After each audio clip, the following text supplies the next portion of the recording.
Good morning दोस्तों, welcome back again to my channel. दोस्तों बात करेंगे आज निफ्टी की, क्योंकि आज निफ्टी का एक्सपायरी है और निफ्टी के अंदर जो 2 दिन से फॉल हम देख रहे हैं, मतलब कल तो हो गया और आज मार्केट ओपन होने के बाद में वापस से फॉल हो रहा है। तो इसके अंदर ऑप्शन की स्ट्रैटेजी लोगों ने क्या बना के रखी है और ये स्टॉक हमारा जो निफ्टी गिर रहा है ये क्यों गिर रहा है, कैसे गिर रहा है और कौन सा स्टॉक्स इसको गिरा रहे, ये सबको एनालाइज करते हैं। तो चलिए चलते हैं वीडियो के अंदर। तो सबसे पहले डिस्क्लेमर्स देख लेते हैं सर।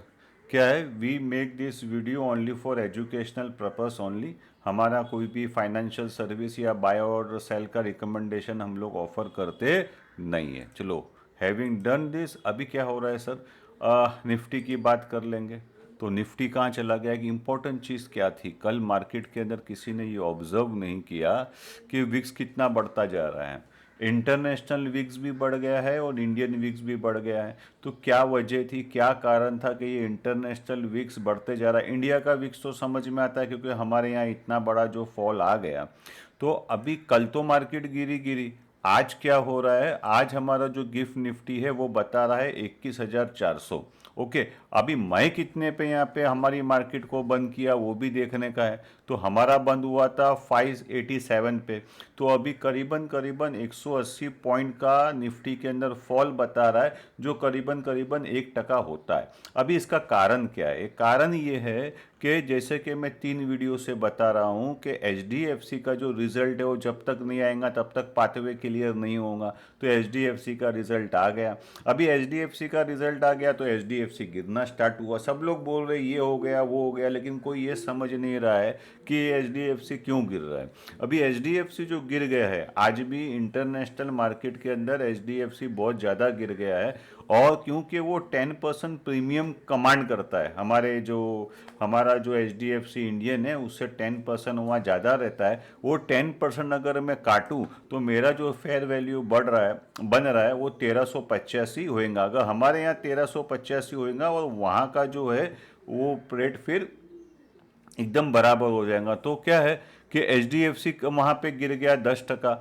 अच्छा, हमारा जो आईसीसीआई बैंक है वो वहाँ पे गिर गया 2%। तो हमारे यहाँ जो H D sorry ICCI bank है उसका क्लोजिंग था 981 और अभी हमारा जो फेयर वैल्यू है वो बता रहा है 962। प्लस में अगर आप रिलायंस को देखो तो रिलायंस भी ऐसा इंटरनेशनल मार्केट में इंडियन मार्केट से आधा टका चीपर है। तो आदमी वहीं पे बाय करेगा ना, इंडिया में क्यों आएगा। एक्चुअली देखने जाओ तो इंडिया का जो जीडीआर है, एचडीएफसी और आईसीसीआई का एडीआर है, और जो रिलायंस है, स्टेट बैंक ऑफ इंडिया, इन सब का जीडीआर होता है। ठीक है, तो वहाँ पे भी जीडीआर थोड़ा सॉफ्ट चालू है। अगर हम इन्फोसिस की बात करें, इन्फोसिस का जो एडीआर है वो भी वहाँ पे 1% नीचे चालू है प्राइस के अंदर। अभी एक्चुअली देखने जाऊंगा तो एडीआर वहाँ बढ़ गया है। अच्छा, अभी हमारा जो स्टेट बैंक ऑफ इंडिया है, स्टेट बैंक ऑफ इंडिया का जो एडीआर है वो भी तो देखो, ये आ गया हमारा डॉक्टर रेड्डी। डॉक्टर रेड्डी का भी एडीआर 1% नीचे चल रही है। तो स्टेट बैंक क्या हो रहा है, स्टेट बैंक का जो जीडीआर है वो 1% कमती है, लेकिन उसका जब हम फेयर वैल्यू निकालते तो ये 627 होता है। तो कल भी हमने देखा था कि बैंक निफ्टी कोलैप्स हो रहा था, वो निफ्टी को गिरा रहा था, लेकिन इतना बड़ा कोई सेलिंग पब्लिक सेक्टर बैंक के अंदर देखने को हमको मिला नहीं। तो अगर हम निफ्टी का बात करें तो निफ्टी के अंदर क्या है सर, आज है एक्सपायरी, बराबर है। कल हमने क्या बात किया था कि ये जो फॉल हुआ, इस फॉल को हमको देखना पड़ेगा, टैली करना पड़ेगा फंड फ्लो के साथ। मैंने आपको बताया था कि यूएसए मार्केट के अंदर जो 12 तारीख के बाद का जो फंड फ्लो है उसका डाटा आया नहीं, वो डाटा भी कल आ गया। हमारा फंड फ्लो का डाटा आ गया, फिर हमको देखना पड़ेगा कि डेरिवेटिव्स के अंदर हुआ क्या। देखो, लॉन्ग टर्म पे जो मार्केट है ना वो फंडामेंटल पे चलता है, लेकिन शॉर्ट टर्म के अंदर इसको मार्केट को डेरिवेटिव्स का जो डाटा है वो चलाता है। तो हमको दो चीज़ देखनी पड़ेंगी कि भाई फंड फ्लो के अंदर क्या हुआ। तो फंड फ्लो के अंदर 10,500 करोड़ का सेलिंग आ गया एफएफआई का, इतना बड़ा सेलिंग। देखिए ये पूरी लाइन में आपको दिखाता हूँ 100 डेज की, इतना यहाँ पे 8,000 दिख रहा है। ठीक है ना, तो ये 30 नवंबर को एक 8,000 की सेलिंग आई थी, 15 दिसंबर को 9,000 की सेलिंग आई थी, 10,000 की सेलिंग यहाँ पे आई है। ओके, तो तो ये क्या हो रहा है, इतना बड़ा सेलिंग आ गया, एफएफआई ने 4,000 का ही माल लिया, तो ये 6,500 का माल गया किधर? जब एफएफआई ने बेचा तो किसी ने तो बाई किया ना। ये सब पब्लिक के गले में ये माल जा रहा है, आप यहाँ देखिए पब्लिक के गले में ये माल उतर गया, एफएफआई ने बेचा और डीआई ने उसको लेने से रिफ्यूज कर दिया। इसके लिए उनको ओपन मार्केट में फिर ये ऑर्डर चला जाता है, और ओपन मार्केट में जब इतना बड़ा जो ऑर्डर जाता है तो वो स्टॉक के अंदर और इंडेक्स के अंदर एक सेलिंग देखने को मिलती है, इतना बड़ा कैंडल डाउन का बन जाता है। अभी यहाँ पे देखिए एफआईआई तो बाई के अंदर है और ये है सेल के अंदर है। ये लोग ने इतने रुपए का बाय कर दिया, ये 5 दिन में ये लोग ने सेल कर दिया है, तो फिर ये माल खाया किसने? तो ये लोग क्या करते हैं, फिर इसको बेचेंगे कौन? तो ये पब्लिक का माल माइनस हो जाता है। लेकिन कल थोड़ा वाइस वर्सा उल्टा हो गया। ये यहाँ पे आप चार्ट देख रहे हैं, डीआई का जो बाइंग है ये टॉप तोड़ के जा रहा है। डीआई जो है वो कौन है? ये सब म्यूचुअल फंड्स की जो बाइंग्स आती है तो बेसिकली ये लोग इंडियन पब्लिक ही, इंडियन पब्लिक बाय कर रही है। और ये एफएफआई का देखिए कितना बड़ा यहाँ पे ये 20 डे एवरेज के नीचे आ गया। तो क्या उनके पास कोई ऐसा न्यूज़ है कि जिसके वजह से वो लोग मार्केट में से निकल रहे? अच्छा ये क्या था, ये इंडियन का कैश का था। अभी डेरिवेटिव्स के अंदर क्या हो गया? क्यों इतना बड़ा फॉल आएगा तो हमको ये डाटा एनालाइज करना ही पड़ेगा, तभी ही हम ऑप्शन की स्ट्रेटजीज बना पाएंगे। तो कल क्या हो गया? कल 6% पहली बात तो ओपन इंटरेस्ट बढ़ गया। ओपन इंटरेस्ट बढ़ने के बाद क्या हो गया, उसके अंदर एफएफआई लोग ने एक जबरदस्त शॉर्टिंग कर दी। कल एफएफआई का शॉर्टिंग इंक्रीज बाय 28% और उन्होंने क्या किया, अपना लॉन्ग काट दिया 20%। तो जब लॉन्ग काटना है मेरे को, मैंने कोई चीज़ बाई किया है तो पहले तो मैं वो बेचूंगा, प्लस उसके बाद में और 28% वो लोग ने बेच दिया। मतलब एफएफआई का जो सेलिंग है वो करीबन 40% से ऊपर हो गया। तो ये माल किसके गले में आया? वो लोग ने बेचा तो किसी ने तो खरीदा होगा ना सर। तो ये माल जो है वो इंडियन पब्लिक के गले में आ गया। अभी क्या हो रहा है, इंडिया का भी पब्लिक प्लस में आ गया, ये लोग भी प्लस में आ गया। Let me show you my chart. ये चार्ट सर आपको सिर्फ मेरे यहाँ ही मिलेगा, कहीं नहीं मिलने वाला है। अभी ये देखिए, अभी ये जो है ये नया एक्सपायरी का है। कल क्या था, बैंक निफ्टी का एक्सपायरी था तो उसका डाटा खत्म हो गया। अभी ये जो नई सीरीज स्टार्ट हुई, वीकली सीरीज, उसके अंदर क्या हो रहा है कि किसी ने 21 लाख का कॉल राइट किया है और सिर्फ 13 लाख का पुट राइट किया है। मतलब ये लोग अभी भी मंदी पकड़ के चल रहे। तो पुट कॉल रेशियो जो बैंक निफ्टी का है वो है 0.64।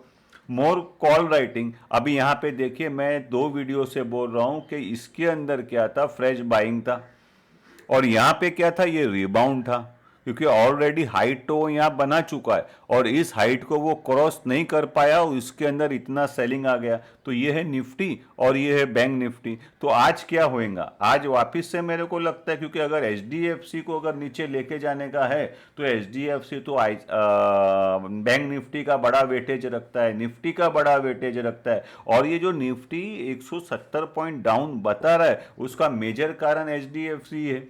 तो बैंक निफ्टी को भी वो नीचे लेके ही जाएगा, ऐसा हम लोग मान रहे हैं। तो अभी यहाँ पे क्या हो गया, ये देखिए, ये ओपन इंटरेस्ट बढ़ते जा रहा है। एफएफआई लोग ने अपना लॉन्ग काट दिया और अपना शॉर्ट बढ़ा दिया। ओके, तो दिखती सी बात है, ये सब माल क्लाइंट के गले में आया, यानी मेरे जैसे आप जैसे लोगों के गले में आया। तो हमारा ओपन इंटरेस्ट बढ़ गया और हम लोग जो थे वो नेट शॉर्ट थे, उसकी जगह पे अभी हम लोग नेट लॉन्ग हो गए। देखिए एक ही दिन में कितना बड़ा शूटअप हो गया। तो डेरिवेटिव डाटा हमारे को क्या इंडिकेशन देता है, कैश फ्लो क्या डेटा देता है कि एफएफआई लोग मार्केट के अंदर आज माल बेचा और बहुत बड़े अमाउंट में बेचा और कैश में भी बेचा और डेरिवेटिव्स में भी बेचा, है ना। तो आज जब हम ये करेंगे तो अभी 2 वीडियो पहले मैंने आपको बोला था कि भाई 22,000 के ऊपर बहुत बड़ा पुट राइटिंग हुआ है और ये मार्केट अगर नीचे जाएगा तो बहुत जबरदस्त शॉर्ट कवरिंग आ जाएगा पुट के अंदर। और ऐसा ही हुआ, जिन्होंने पुट बेचा, जिन्होंने भी लॉन्ग किया था, तेजी किया था, उन सबको अपना तेजी छोड़ना पड़ा और लोगों ने मंदी करने का स्टार्ट किया, जिसके वजह से निफ्टी अक्खे दिन में कल संभल ही नहीं पाया, उसके अंदर कांस्टेंट सेलिंग आते ही रहा। तो आज क्या होने वाला है कि ये 21,500 है। कल भी हमने ये बात की थी, 1 2 3 या 4, ये 4 बार सपोर्ट है। तो क्या यहाँ पे जो पुट राइटर लोग ने पुट राइट करके एक वॉल बना के रखा है, वो लोग क्या करेंगे? अगर वो लोग शॉर्ट कवरिंग कर लेते, वो लोग मार्केट से निकलना स्टार्ट करते तो निफ्टी के अंदर कोई रिकवरी का चांस नहीं है। लेकिन वो लोग क्या करते, वो लोग एवरेज करते और पुट बेचते। तो कुछ ना कुछ मार्केट को या निफ्टी को सपोर्ट मिल सकता है। अभी निफ्टी गिरा वो बात बराबर है, कितना गिरा और कैसे गिरा, वो कौन से स्टॉक ने उसको गिराया, वो आप यहाँ देख रहे हैं। अच्छा, अभी क्या हो गया, हमारा जो मिड कैप सिलेक्ट है वो थोड़ा मजबूत है। अभी हम मजबूत क्यों बोलेंगे, क्योंकि ये जो भाई है वो तो 20 डे एवरेज के नीचे चला गया, लेकिन ये अभी भी 20 डे एवरेज के ऊपर खड़ा है। और खड़ा है तो इसके अंदर आज तो सीधा मंडे के दिन इसका एक्सपायरी है, तो आज है गुरुवार, तो कल का दिन हमारे पास है इसके लिए तैयारी करने के लिए। अगर आप एक्सपायरी मैं प्ले करता हूं तो अगर हम देखें यहाँ पे public sector bank are much stronger than private bank because of HDFC। अभी यहाँ देखिए ये 20 डे एवरेज से कितना दूर खड़ा है, और ये तो 20 डे से इतना दूर नीचे हो गया है। तो पब्लिक सेक्टर बैंक और बैंक निफ्टी के अंदर, प्राइवेट बैंक के अंदर दो ऑपोजिट डायरेक्शन बन गए हैं। और रीज़न तो हमको पता ही है, ये इतने सारे स्टॉक्स कल गिरे हैं और इसमें से सब रेड है, और ये तो हैवी वेट है। कल ICICI बैंक भी इस वीक में, कल की बात नहीं है, इस वीक के अंदर HDFC बैंक 2% नीचे है, ICICI 2% नीचे है, HDFC 6.5% नीचे on weekly basis from Friday closing. Friday की जो क्लोजिंग थी उससे मैं बात कर रहा हूं। तो ये जो फाइनेंशियल निफ्टी है उसमें अगेन ये दोनों जो है वो फाइनेंशियल निफ्टी के भी हैवी वेट्स है, तो इसके अंदर भी सेलिंग देखने को हमको मिला। हमने फाइनेंशियल निफ्टी पे बात की थी कि किस तरीके से ये एक बैंड में था और ये बैंड तोड़ के नीचे आ गया। अच्छा, आज का यूएसए का फंड फ्लो का क्या हुआ, क्योंकि यूएसए का जो फंड फ्लो है वो भी इंपॉर्टेंट है, क्योंकि ये डाटा हमारे को मिला 15 तारीख के बाद, डायरेक्ट कल मिला, कल रात को मिला। तो फंड फ्लो के अंदर क्या हो रहा है, वहां पे बॉन्ड में पैसा जा रहा है, लोग क्या कर रहे हैं, पैसा निकाल रहे मार्केट में से, ये मार्केट में से पैसा निकाल रहे, यहाँ से निकला, यहाँ से निकला, यहाँ से निकला, सब जगह से पैसा निकला और उसको लोग बॉन्ड में डाल रहे। तो क्या हो रहा है, इसका मतलब क्या है, they feel it is more safer to buy a bond, it is giving more income than possibly they will get from stock market। Stock market से जो मेरे को पैसा मिलने वाला है उससे ज़्यादा वहाँ उनको लगता है कि बॉन्ड मार्केट में मिलेगा। तो इसके वजह से क्या हो रहा है, बॉन्ड के ETF में वहाँ पैसे जा रहा है। ये जो चार्ट है यही पूरा मार्केट को चलाता है। देखो भाई साहब, मार्केट को ऊपर ले जाने को पैसा चाहिए, तो जिस चीज़ के अंदर पैसा जाएगा वो चीज़ ऊपर जाने वाली है, और जिसमें से पैसा निकलेगा वो चीज़ नीचे जाने वाली है। तो अगर इतना जा रहा है तो ये मार्केट गिर क्यों रही है, ये भी एक सवाल है। तो इसके लिए हमको क्या देखना पड़ेगा, उसके लिए हमारे को देखना पड़ेगा सर, ये का काम हो गया कि क्या हो गया। मैं 2 दिन से बोल रहा हूँ कि एक बहुत बड़ा डाटा आने वाला है। कल क्या डाटा आ गया सर, मार्केट तो हमारी बंद हो गई यहाँ पे, उसके बाद में यूएसए का 2 इंपॉर्टेंट डाटा आ गया। एक तो वहां पे प्रॉपर्टी मार्केट का डाटा आ गया जो स्ट्रांग आ गया, प्रॉपर्टी मार्केट का जो डाटा था वो स्ट्रांग आ गया, प्लस वहां पे जो रिटेल सेल्स थे वो बहुत अच्छे हो गए। रिटेल सेल्स का मोमेंटम था 4% का, उसका मोमेंटम हो गया 5.5% का। अभी इसने क्या किया, सारे के सारे जो हमारे ये थे, क्या कहते हैं उसको, इंटरेस्ट रेट, उनको बढ़ा दिया। अब हमारा जो मार्केट, वर्ल्ड मार्केट ऊपर गया था, इस नैरेटिव पे गया था कि भाई इंटरेस्ट रेट कम हो जाएंगे और फेड इंटरेस्ट रेट काट देगा, ये सब बातें हो रही थी। लेकिन ये तो उल्टा हो गया। अब जब इतना स्ट्रांग डेटा आने वाला तो फेड इंटरेस्ट रेट क्यों काटने वाला है। तो इसके वजह से क्या हो गया कि हमने 2, 3, 4 वीडियो से हम बात कर रहे हैं कि अगर यूएसए का 10 ईयर 4 रुपया 5 पैसे के ऊपर गया तो ये वर्ल्ड मार्केट के लिए फिर टेंशन क्रिएट कर देगा। तो ऐसा ही हो गया। अभी तो 4 रुपया 9 पैसा है और वीकली हाई के ऊपर चालू है। अभी वो वीकली हाई के ऊपर चालू है, तो फिर डॉलर क्या कर रहा है, डॉलर किधर सस्ता है। ये डॉलर चला गया था 100 रुपये के आसपास, वो 103 चल रहा है। I am referring to dollar index. तो ये जो डॉलर इंडेक्स है वो 103 रुपया है, और प्लस के अंदर हमारा जो बॉन्ड है, इंटरेस्ट 10 ईयर है, वो चल रहा है 4 रुपया 9 पैसा। तो ये जो है ये मार्केट के अंदर एक ब्रेक लगा रहा है, जिसके वजह से विक्स थोड़ा बढ़ गया है। यूएसए का तो विक्स बढ़ गया, इंडिया का भी विक्स बढ़ गया। अभी अगर हम कॉमोडिटी की बात करें तो कॉमोडिटी के अंदर क्रूड है, क्रूड का कल डाटा आया, 2 डाटा आया। एक तो क्या हो रहा है, वो रेड सी के अंदर जो टेंशन टाइट है, आज कल भी वो लोग ने यूएसए की शिप को मिसाइल मार दिया, उसके वजह से चाइना का एक डाटा आ गया कि चाइना का जो जीडीपी ग्रोथ है वो थोड़ा अच्छा हो गया। उसके बाद के अंदर क्रूड के अंदर क्या हो गया कि कल ओपेक का डाटा आ गया। ओपेक के डाटा के अंदर दो चीज़ हो गई।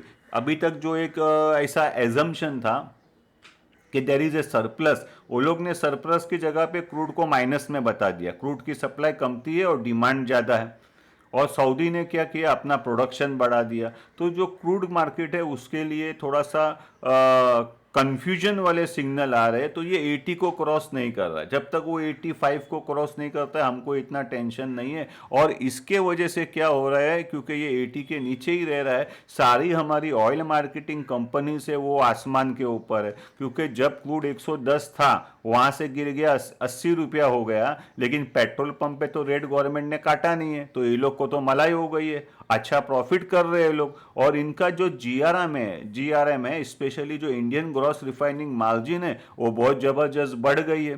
गोल्ड क्या कर रहे हैं, और गोल्ड रिलेटेड स्टॉक जो है, देखो गोल्ड तो वीकली लो के ऊपर चल रहा है, तो जो गोल्ड रिलेटेड स्टॉक्स हमारे स्टॉक मार्केट में है उसके अंदर सॉफ्टनेस दिखने को मिल सकता है। अच्छा, अभी ये तो डाटा हो गया, डाटा कल का हो गया। आज क्या डाटा आने वाला है और स्पेशली ड्यूरिंग मार्केट आवर क्या आने वाला है। देखो अभी मार्केट ओपन होने के पहले तो कोई डाटा है ही नहीं। ओके, अभी इसके अंदर क्या हो रहा है, अगर हम 3:30 बजे तक देखें तो जो कार के थोड़े बहुत डाटा यूरोप कंट्रीज के आने वाले हैं, जिसके वजह से करेंसी के ऊपर इफेक्ट आ सकता है। दूसरा कोई बड़ा डाटा है ही नहीं। आज है गुरुवार, शाम को क्या होने वाला है, शाम को 3 बड़े डाटा आने वाले। अगर मैं फ्राइडे के लिए पोजीशन ले रहा हूँ और मैं इसको, गुरुवार है आज, मैं फ्राइडे के लिए पोजीशन ले रहा हूँ, मतलब मैं उसको ओवरनाइट ओपन रखने वाला हूँ। तो अगेन यूएसए के अंदर बहुत सारा डाटा आने वाला है, जॉब का डाटा आने वाला है, क्रूड का डाटा आने वाला है, यूएसए के अंदर 10 ईयर बॉन्ड का ऑक्शन होने वाला है।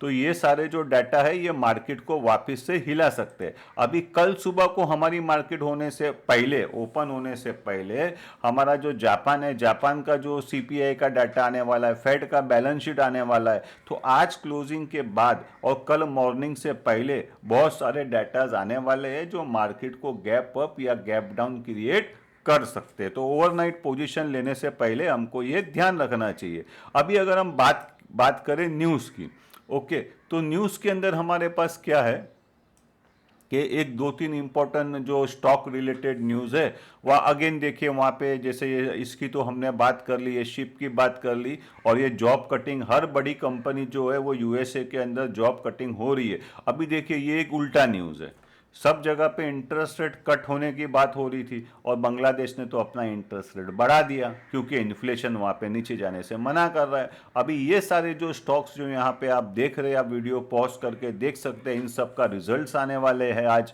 और ये सारे स्टॉक बैंड लिस्ट के अंदर है। आज इसके फ्यूचर्स एंड ऑप्शंस में, फ्यूचर्स में आप ट्रेड नहीं कर सकते। तो आज जो बड़ा न्यूज़ आने वाला है, क्या वो ड्यूरिंग मार्केट आएगा, जिसका नाम है इंडस बैंक। तो इंडस बैंक का न्यूज़ अगर पॉजिटिव आ गया और कमेंट्री पॉजिटिव आ गई तो क्या हो सकता है कि एचडीएफसी बैंक नीचे लेके जाएगा और इंडस बैंक ऊपर लेके जाएगा, तो बैंक निफ्टी को एक टेका मिल सकता है। तो कल क्या रिजल्ट आने वाले हैं, कल क्या है, रिलायंस का रिजल्ट है, एचयूएल का रिजल्ट है, अल्ट्राटेक का रिजल्ट है। अच्छा, फिर हम बात करेंगे कल वापस इसके ऊपर आईसीसीआई बैंक है, कोटक है, इन सब का रिजल्ट अभी बाकी है। इनका रिजल्ट अच्छा आवे, इसका जो कमेंट्री अच्छा आवे तो ये बैंक निफ्टी को हेल्प जरूर कर सकता है। तो हम लेट टेक दिस आउट। अच्छा, अभी हमने क्या किया सर, आउट ऑफ इंडिया का बात कर लिया। तो मैं आपको स्टॉक मार्केट बता दूं, मैं अगर वीडियो में आप अभी तक यहाँ तक पहुँचे हैं तो मेरे वीडियो के अंदर दम है, तो इसको लाइक करना, शेयर करना ना भूले, मेरे चैनल को सब्सक्राइब करना ना भूले। हम लोग क्या बात कर रहे थे, ईल्ड की। अगर मैं ईल्ड का आपको बताऊं तो ये क्या हो रहा है, ईल्ड का वहाँ पे ईल्ड जो है देखिए बढ़ते जा रही है, वहाँ पे ईल्ड बढ़ते जा रही है क्योंकि डाटा जो इकोनॉमिकल डाटा है वो बहुत यूएसए में वापस से स्ट्रांग आ रहा है। तो अभी जो ये एक नैरेटिव था कि एक साल के अंदर यूएसए का जो फेड है वो 4 बार इंटरेस्ट रेट काटेगा, अभी ये लोग 4 बार से 2 बार पे आ गए कि जब इतना स्ट्रांग ये है, क्या कहते हैं, इकोनॉमिकल ग्रोथ है, तो इंटरेस्ट रेट काटने की जरूरत क्या है, ये भी एक सवाल है। जब सेल्स, वहाँ पे सेल्स साल का 5.5% भाग रहा है तो इसका मतलब है मार्केट में करंट है। अभी देखिए आप यहाँ पे इकोनॉमी में करंट है। अभी यहाँ पे देखिए पूरा जो बॉन्ड मार्केट है वो ग्रीन ग्रीन के अंदर है, तो इंटरेस्ट रेट बढ़ गए ठीक है। अभी स्टॉक मार्केट को क्या हुआ, अभी यहाँ पे आप वीकली बेसिक वाला देख लीजिए, वीकली के अंदर एक जापान को छोड़ के बाकी सारी के सारी मार्केट जो है वो रेड के अंदर है। स्पेशली जो इमर्जिंग मार्केट है, कल का जो वीडियो था, कल के वीडियो के अंदर सर हमने क्या बात किया था, इसका काम हो गया, इसको बंद कर देते। ये हमारा जो कल का वीडियो है, परसों का वीडियो है, इसके अंदर हमने क्या बात किया था कि इमर्जिंग मार्केट बहुत गिर रहा है। अभी इमर्जिंग मार्केट का ईटीएफ जो है, उसका जो मैनेजर है, चाइना के स्टॉक्स नीचे जा रहे हैं और इंडिया के स्टॉक गिर नहीं रहे, तो क्या हो रहा है, इंडिया का वेटेज बढ़ जा रहा है। इसके वजह से क्या होता है कि वहाँ का माल बेच के उसको इंडिया में माल खरीद लेना पड़ता है। ये उसके ऊपर कंपल्शन है, ये ऑप्शन उसके ऊपर नहीं है, तो उसको माल इंडिया के अंदर खरीदना है।